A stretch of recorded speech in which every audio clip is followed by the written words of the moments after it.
اعوذ باللہ من الشیطان الرجیم بسم اللہ الرحمن الرحیم۔ جی الحمدللہ، سبق نمبر 12 جاری ہے۔ آئیے مشق کی جانب بڑھتے ہیں۔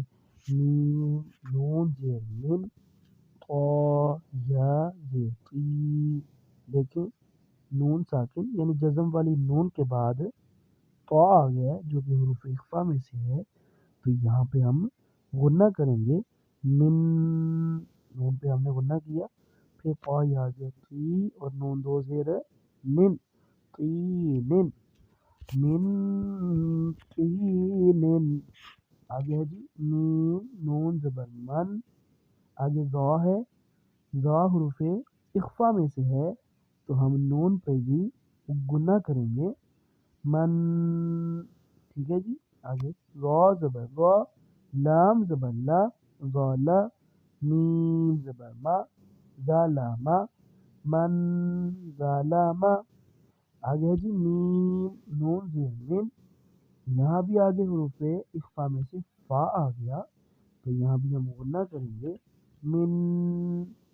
آگے فا پیش فو، غا واؤ پیش رو، فرو، جیم رو زیر جن، فروجن، من فروجن۔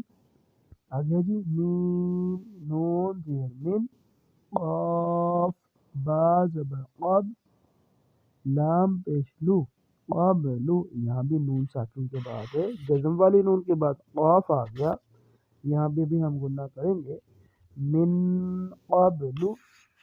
آئیے سب مشق کو دہرا لیتے ہیں۔ من طین، من ظلم، من فروج، من قبل۔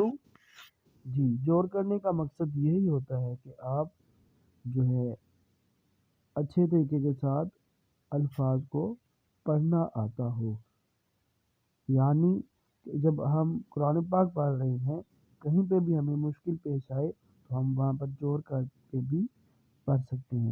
اللہ کریم سے دعا ہے کہ اللہ کریم ہمیں بہتر انداز میں قرآن پاک سیکھنے کی توفیق عطا فرمائے۔